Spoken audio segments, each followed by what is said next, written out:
Halo, selamat pagi. Apa kabarnya hari ini? Semoga selalu dalam keadaan sehat-sehat ya. Nah, pagi hari ini kita akan masuk kembali dalam pembelajaran agama Kristen.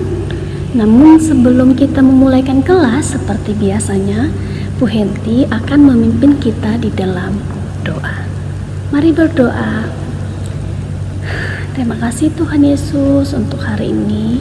Terima kasih buat perkenanan-Mu. Terima kasih buat penjagaanmu sepanjang malam yang sudah kami lewati. Pagi hari ini kami akan mulaikan kelas kami kembali. Tuhan memberkati. Di dalam nama Tuhan kami Yesus Kristus kami berdoa dan mengucap syukur. Amin.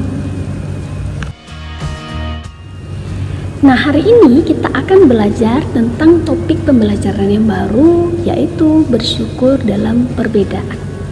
Nah, pelajaran kita sebelumnya kita sudah mempelajari bahwa kita harus mengasihi sesama kita seperti Allah mengasihi kita, atau kita juga harus mengasihi sesama kita karena itu adalah perintah Tuhan sendiri.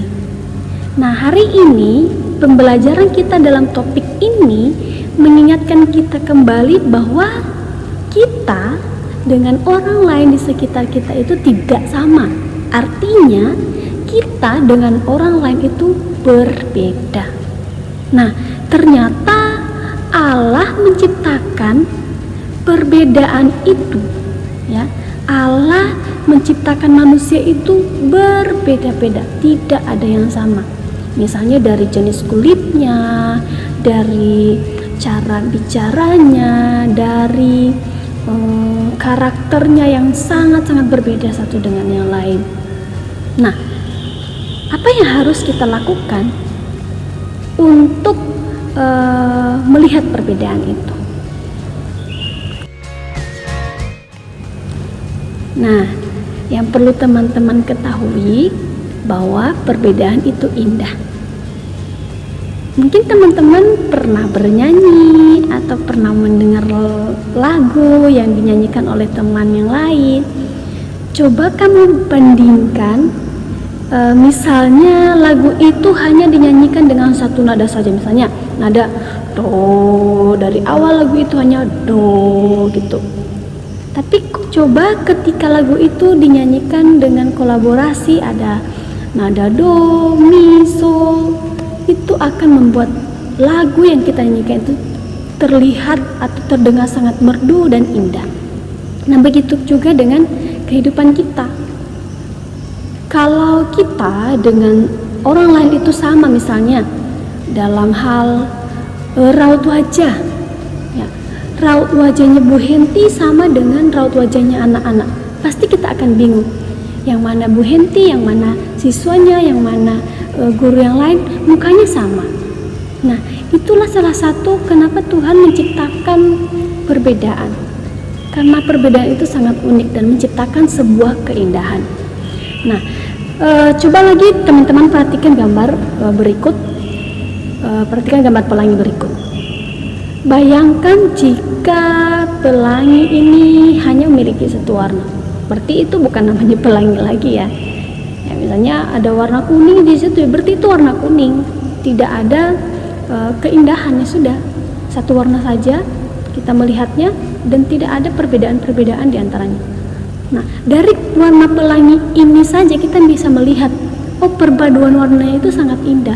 Begitu juga dengan perbedaan yang ada di antara kita, baik dengan sesama kita maupun dengan lingkungan yang ada di sekitar kita.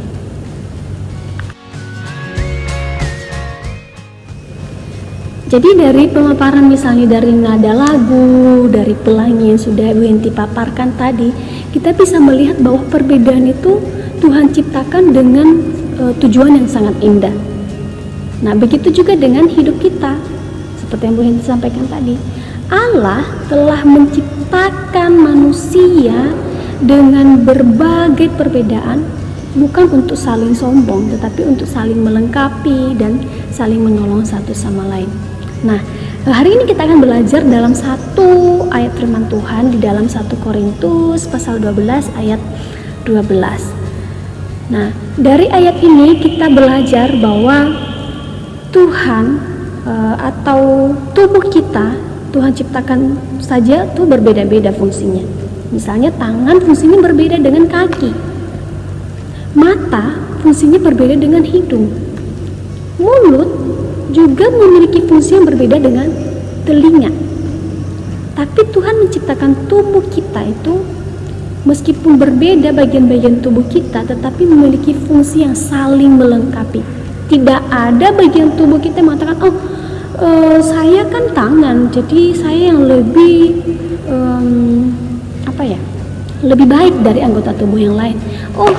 Kalau kalau saya sebagai kaki tidak ada, pasti kamu nggak akan pernah bisa sampai di suatu tempat, karena kaki berfungsi untuk melangkah atau berjalan. Terus mata juga menjawab begini, saya yang paling terbaik, kalau tidak ada saya, kamu tidak akan pernah bisa melihat itu tempat itu indah atau tidak, itu tempat itu berbahaya atau tidak. Begitu juga anggota tubuh yang lain. Jadi teman-teman, dari ayat firman Tuhan yang kita baca ini, bahwa karena sama seperti tubuh itu satu dengan anggota-anggotanya yang banyak, dan segala anggota itu sekalipun banyak merupakan satu tubuh, demikian pula Kristus. Nah, demikian hidup kita, demikian kita juga harus berbaur dengan orang lain. Meskipun kita dengan orang lain itu berbeda, tapi kita memiliki fungsi yang sama, yaitu saling melengkapi dan saling menolong satu dengan yang lain. Di dalam 1 Korintus pasal 12 tadi yang sudah kita baca, yang sudah berhenti apakah dan juga teman-teman sudah baca di slide. Nah, Paulus mempergunakan tubuh manusia sebagai sebuah ilustrasi atau gambaran di mana dia melukiskan hubungan di antara sesama orang percaya yang memiliki karunia dengan Kristus di dalam gereja, yaitu kita sebagai tubuh Kristus.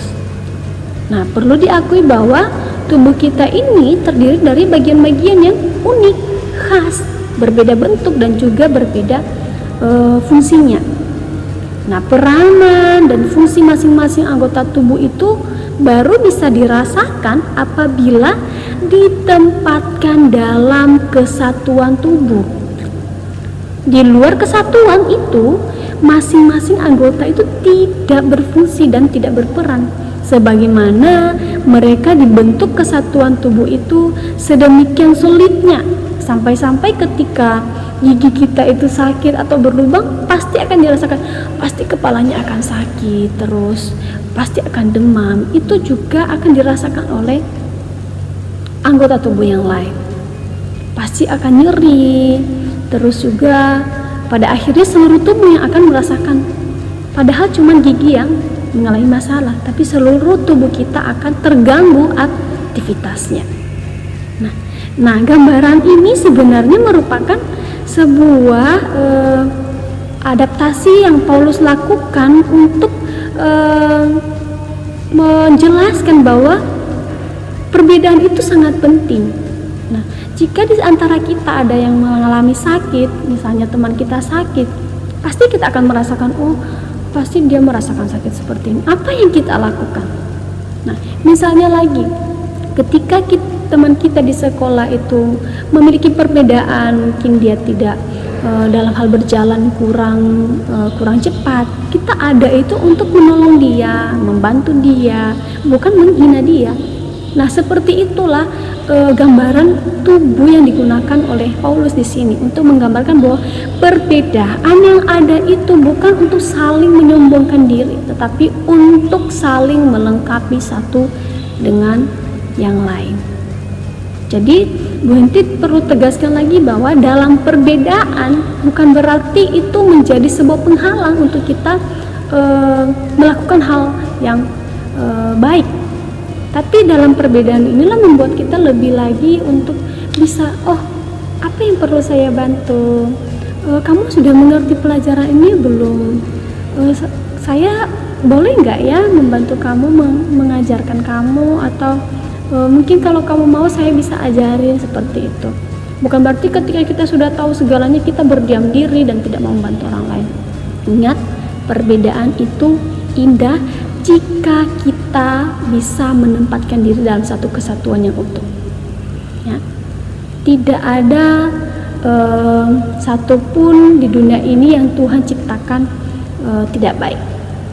Dia menciptakan kita berbeda itu karena sebuah tujuan yang baik.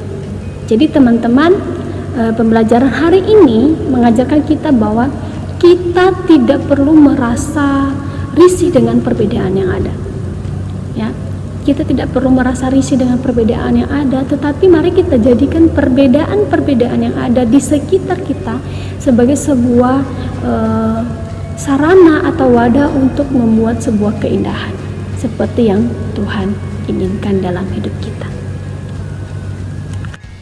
Nah, demikian untuk pemaparan materi kita hari ini. Dan Bu Henti punya tugas untuk anak-anak kerjakan di rumah. Untuk LK-nya atau lembar kerjanya sudah Bu Henti siapkan dan Bu Henti akan upload di Google Classroom. Silahkan mengerjakan tugasnya sesuai dengan lembar kerja yang sudah Bu Henti siapkan. Jadi untuk hari ini kita pertemuannya sampai di sini. Silahkan menyimak kembali videonya dan mengerjakan tugasnya dan mengumpulkan tempat sesuai dengan deadline yang sudah Bu Henti sampaikan di Google Classroom. Oke, hari ini cukup dan kita akan mengakhiri pertemuan kita hari ini dalam doa. Mari berdoa. Tuhan Yesus, kami mengucap syukur untuk hari ini. Terima kasih buat waktu yang Engkau beri dan ajar kami untuk senantiasa bersyukur dalam perbedaan yang ada di sekitar kami. Terima kasih Bapa, ini doa kami, ini ucapan syukur kami, dan biarlah setiap materi yang sudah kami pelajari hari ini kami bisa mengerti dengan baik dan bisa kami terapkan dalam kehidupan kami sehari-hari. Di dalam nama Tuhan kami Yesus Kristus kami telah berdoa dan mengucap syukur. Amin. Sampai ketemu minggu depan dalam pembelajaran selanjutnya. Tuhan Yesus memberkati.